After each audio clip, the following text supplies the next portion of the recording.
with yet another NFL season done, it's time to go back to what we did last year to start the podcast and do another breakdown of the NFL.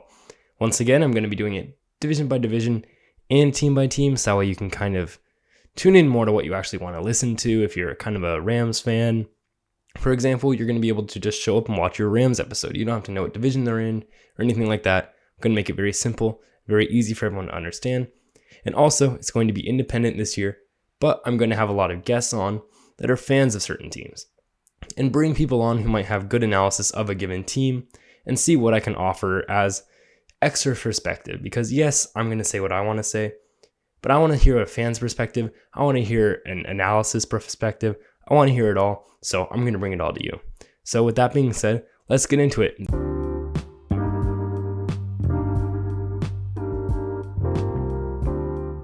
What's up, guys? I'm Tyler Coker, and I'm your host for today's episode of Today with Tyler. I hope you enjoy. First, let's start with the Buffalo Bills. So the Bills are a really good team. And if it weren't for a heartbreaking loss because of a coin toss, they might have ended up in the Super Bowl. But that being said, they didn't. They kind of got screwed over by that. But let's break it down. So first, some key free agents for them are Jerry Hughes, the edge rusher, Emmanuel Sanders, their wide receiver 2, 3, and 4. It's kind of confusing where he lies versus some other guys just because they have so many wide receivers that kind of rotate in and out. Mitchell Trubisky, their backup quarterback, who is definitely not going to come back. Levi Wallace, one of their starting corners. Isaiah Mckenzie, another rotational wide receiver. And Harrison Phillips, a DT. So not ideal, but not a horrible situation to be in since they aren't losing big guys and they're not going to have to cough up as much money as they could if they were other teams. So let's get into it. First, I'm going to talk about the offense. Josh Allen is one of the best quarterbacks in the entire NFL. If you watched the Tyler Tinoco show last week, I ranked him as my number 2 quarterback, and so did Daniel Tinoco. So universally seen as one of the best quarterbacks in the NFL, one of the best young quarterbacks in the NFL. So they have really no worries there. They just got to make sure he stays healthy, make sure they can keep him safe with an offensive line. Running back, though, is a major worry. They were 5th in rushing yards per attempt with 4.8 and are 6th in rushing yards per game with 127.4. But why is it a worry? If you take out Josh Allen, they're dead last in all those stats.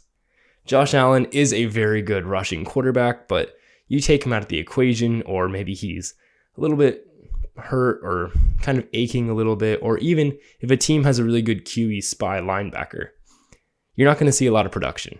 And that's a big worry if you don't have any good running backs, and that's kind of where they're standing in terms of the Buffalo Bills. The Bills really don't have any good running backs. They have guys who might be able to get a certain job done, but they don't have someone that you can hand the ball off to and go, all right, they're going to get us 3 yards on a 3rd and 3. They don't have anyone you can hand the ball off to and go, okay, 4th down is converted. It's a very risky way to play football, but I'd like to see if they can get it done more. The receiving core is really good, but it isn't necessarily perfect. Stephon Diggs is still one of the better wide receivers in the NFL. Gabriel Davis looks like he's going to be as well. Beasley's effective, but with the negative impact that he kind of brings with the issues with vaccination and all that, it's kind of a concern, and he wasn't as good this year as he was last year, so they might have to worry about what he's doing and maybe getting a new slot receiver, but right now, Diggs and Beasley is a good combo, and Gabe Davis behind him is also a really good combo. Emmanuel Sanders is probably going to be gone, and Isaiah Mckenzie is a young guy, but he also might leave because he might want to just go to a new change of scenery and see if he can get a little bit more playing time. So it's not a crazy receiving core, but they do have a lot of good pieces, and if they can bring back one of the 2 free agent wide receivers, they do have a really good shot at being a really, really good passing offense once again. Allen really was still good, even with a simply good receiving core, not a great one, throwing for 252 yards per game, which is 10th in the NFL.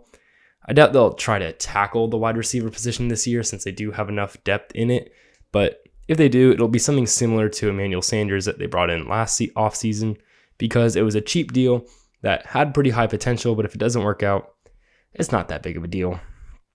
Dawson Knox at the tight end is decent, but they could always strive for better and could certainly use some depth at the position because they really don't have anything after Knox. Their offensive line is actually pretty good, though. Their offensive line was ranked 9th in run blocking and even better at pass blocking, which was 3rd in the NFL. So they're looking really good, and this offense's potential is through the roof. And I'm really excited to mock draft for them because they have so much potential around them. All right, now let's get straight into their defense. Their defense wasn't actually as bad as last year. They were really good against the pass and were actually ranked the number 1 pass defense in the NFL. That's pretty good, and only allowed a passer rating of 65.3, which was the best. They were first in yards per pass attempt and per game with 5.4 and 172.9 allowed respectively. They'll only get better when Tre'Davious White comes back healthy because he was injured for a big amount of the year, but the Bills were still one of the scariest secondaries in the league without Tre'Davious White. So they could use depth for sure, but their safeties and corners really stepped up to the plate this year. And aside from that, they're looking pretty good. That being said, in that Chiefs game, you absolutely have to cut Dane Jackson. He's horrible. He really cost them the game in a lot of ways, so Dane Jackson probably shouldn't touch the field again for them, but that'll come with Tre'Davious White coming back and healthy, and Poyer and Hyde kind of being able to be fully healthy as well. The linebackers pretty good as well, but they lack depth at all. It's one of their biggest needs as a team, which I will say at the very end.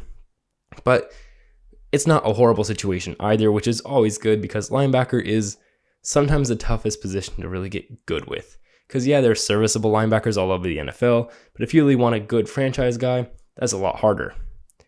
They have the 17th highest sack percentage at 6.08%, leaving much to be desired, but their average at a rush attack, they allowed 4.3 yards per rushing attempt, which was ranked 13th, but overall, they allowed over 100 rushing yards per game, so not great.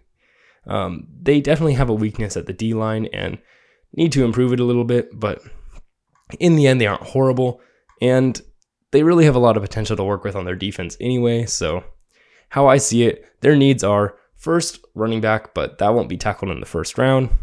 Next, linebacker, that could be tackled in the first round. Then corner, then defensive end, right tackle, and then depth at safety.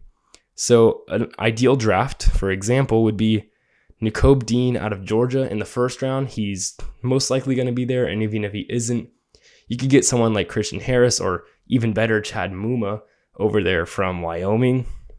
That'd be a great pick to get a first round linebacker, but if some corner does end up dropping, I'd say take them. In the second round, they might even be able to get someone like Darion Kendrick out of Georgia. And yes, I know that's 2 Georgia guys, but he's a really good zone corner and fits their scheme very well. So I wouldn't be really frustrated if that was them. And in the third round, I'd like to kind of take a risk and take Daniel Falele out of Michigan.